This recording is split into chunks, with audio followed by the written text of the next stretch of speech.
Hello team! Welcome to my soap making tutorial. So the first thing we're going to do when we're making soap is make something called lye. The lye is going to be the ingredient that chemically reacts with oils to make soap. So to do that we have some water and some caustic soda. Now this is something you can get at Bunnings. It's a bit dangerous because it is used as a drain and blocker. It bubbles away gunk that's stuck in your drain, and if you get it in your eyes, you can turn blind. So that is why I've got goggles and gloves. Okay, so we're gonna pour the caustic soda into the water, not the other way around, because if we did it the other way around, it can get a little bit too crazy in terms of the reaction, and that can be a bit dangerous. So we're going to pour it in and stir it, and what I like to do in this step is kind of hold my breath or turn my head away, because the fumes to begin with can be a little bit much. Some people wear masks for this. Alright?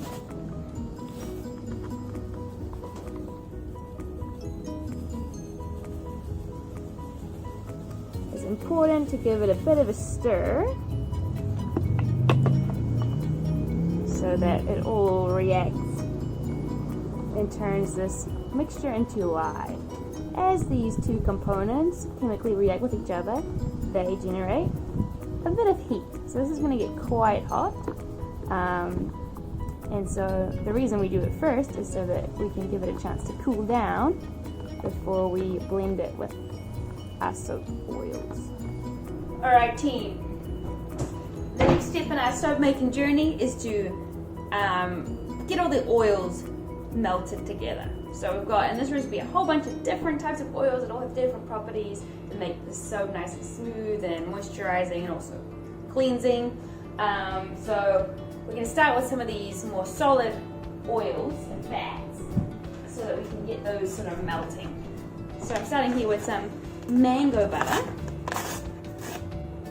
I'm doubling my recipe today so I can make two different types of soap. So we're going to have 114 grams of this stuff.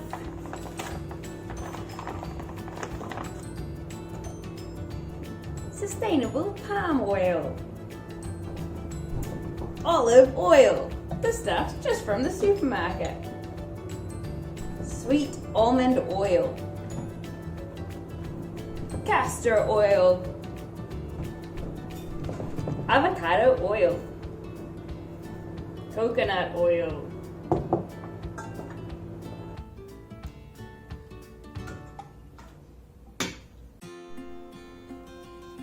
Alright, now all of our butters, our oils, our fats are in the big pot.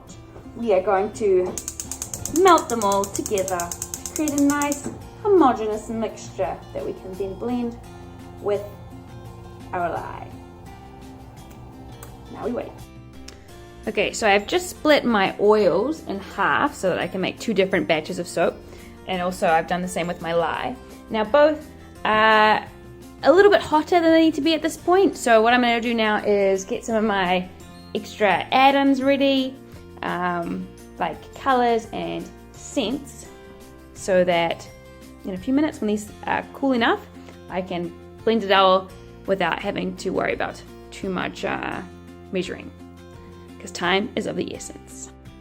Okay, so now my little extra bits and pieces are good to go. I've got lemon fragrance and yellow coloring and some little bits of pre-colored soap to go into that one, and then I've got a mint one that I'm going to be using mint essential oil and a bit of green coloring, bluish greenish coloring, and some more little bits. Alright, time to blend. What we're going to do is we are going to glove up and get on our protective eyewear, because splashing can occur. Alright, here we go. Then I'm going to blend in some of my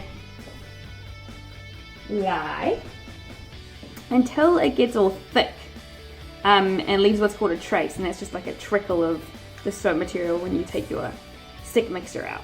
So just gonna get that going like that. This is a stick mixer I only use for soap, so that should be noted. Alright, I'm pouring in my lye. And then you want to act sort of fast. So what I'm going to do with my soap today is have a layer in my mold that is just white and plain. So I'm going to pour that now. And now I'm going to add my coloring and fragrance to this stuff.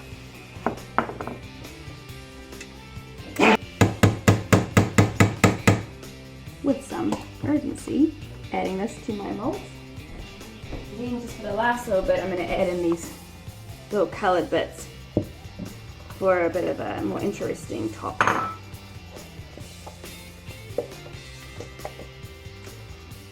You know, because you just try different things as you go. Okay, so this is what my lemon soap now looks like.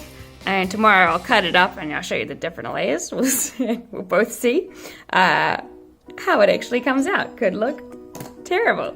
Anyway, I'm gonna go ahead and blend my mint, and then I'll pour it into this mold. Pouring my first little layer of just pale, plain soap, just to add a little bit of interest there. Now I've added the mint fragrance and some color. Pop that over the top. I didn't need to use much fragrance for the mint because mint is quite a strong one.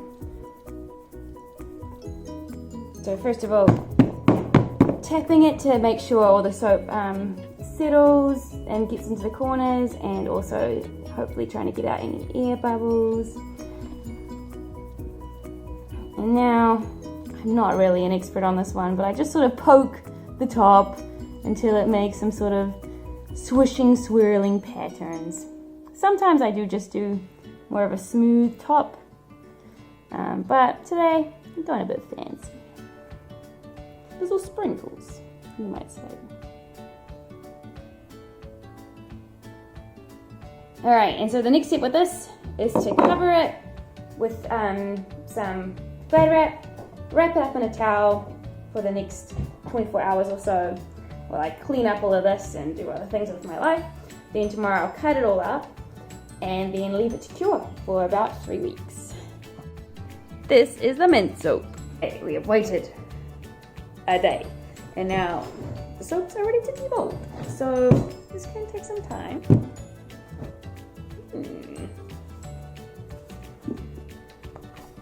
It's also easier to demold this one. Alright.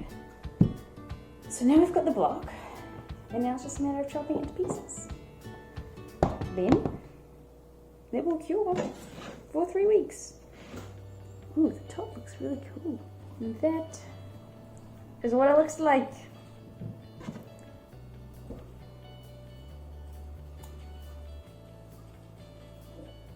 Pigment time.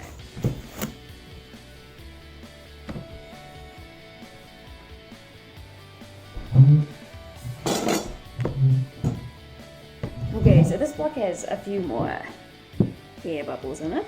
Maybe you should have spent some more time tapping or poured it a little bit late in the process, but still all good. This one you can see a little bit more of the white at the bottom. It's a bit of a stronger colour, and there are less of the little bits.